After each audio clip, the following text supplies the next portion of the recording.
So today we are going to learn about the heat engine. So what actually is a heat engine? Heat engine is actually a engine which converts the heat to the work. That means its basic principle is to convert the heat to the work. Now we know that all the heat, it cannot be converted to the work. That is 100% efficiency is not possible for any system. So it is converting the heat to the work, but with what efficiency it is doing the work, that is given to us by that is some that we will be trying to find it out. Okay, so the basic principle in which this heat engine works is that it absorbs the certain amount of the energy from the source, do some amount of the work, and eject the remaining amount of the heat in the form of eject the remaining amount of the heat that is of no use to us. So basically what is happening is, suppose from the source, this is our engine present. So engine is going to absorb a certain amount of the energy. Suppose it is a Q1 amount of the energy is being absorbed by it. So it is going to do some amount of the work. So work is being done, and the remaining amount of the heat, that is suppose Q2, it is ejected to the sink.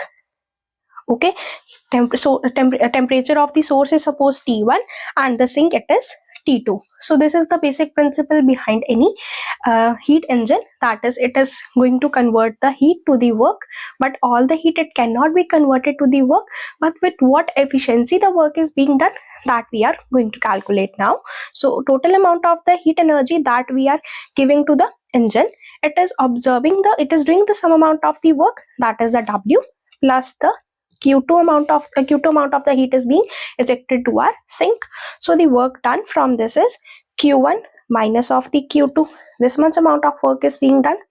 Now the efficiency, that is denoted with the eta, it is denoted as output work upon the input. So actually what we are providing to the engine is our input. So we are giving the engine some amount of the heat, that is our Q1 heat we are giving to it, and work is that amount of the work that is being done is given as Q1 minus of the Q2 upon the Q1. This is going to be our efficiency for any heat engine. So that is efficiency for any heat engine. Heat engine is given as Q1 minus of the Q2 upon the Q1, or it is equal to 1 minus of the Q2 upon the Q1. So where Q1 is the heat absorbed from the source, and Q2 is the heat that is ejected to the sink.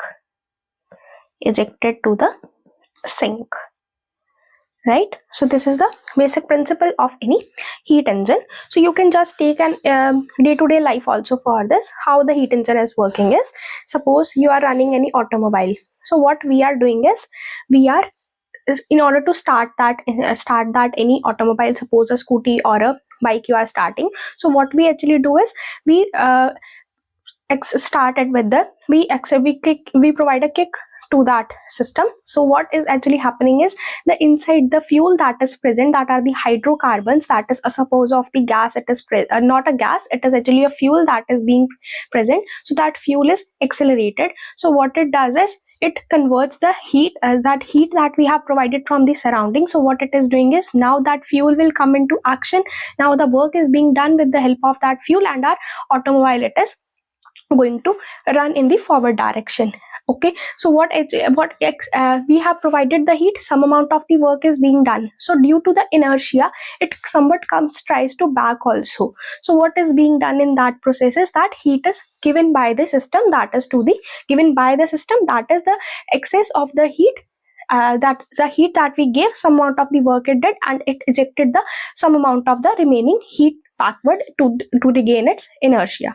This is what is actually is happening in the heat engine. That is a basic example for this, because due to that only the heat that is being ejected, that is why our after our automobile works for some period of the time, it gets heated after some time. It is because the heat is being ejected by it. Some amount of the work is done, the remaining amount it is ejected, due to which we feel the hotness is there in the automobiles after we have driven it for the some period of time, right? So the efficiency for any heat engine, that is given as 1 minus of the Q2 by the Q1, that is the Q2 is the heat that is ejected by the system, and Q1, that is the heat that we are providing to the system. Okay, so this was the basic one. So now we are moving towards our Carnot heat engine. Carnot heat engine. So this is basically the most efficient heat engine that is given to us. So why is it the most efficient heat engine? So first of all, it is the most efficient heat engine. Most efficient heat engine. Heat engine. Why is it efficient? Because after that no such heat engine came which has the efficiency more than this. So that is why is it was actually most efficient, because all the processes, that was a cyclic process for which it was carried out. So this, for that cyclic process, all the processes that were taken were the reversible one, and in actual the reversible processes, they don't exist in the nature actually. So here they assumed that all the processes they are carried out to be the reversible, and the system that they considered was the ideal system, but in actual there exists some friction or the some repulsions are there, due to which some loss of energy is definitely going to be there, right? But here it was assumed to be the ideal gas it was taken, and all the processes were taken to be the reversible. That is why it was considered to be the most efficient heat engine. So here the ideal system was considered, reversible ideal gas was taken, and what else was it? All the processes were reversible in the nature. All the processes were reversible in the nature. And one thing more, that the efficiency that is obtained from this particular type of the heat engine, it was independent of the nature of the substance we are taking. It just depends upon the temperature difference of the source and the sink, right? So eta was independent of nature of gas. So what he did was, in order to carry out this experiment, so a gas was taken in some container. So here suppose the ideal gas they took, ideal gas was taken, and upon this there was some piston. So here a piston is placed. So piston was frictionless, that means there was no friction present between the gas and the piston.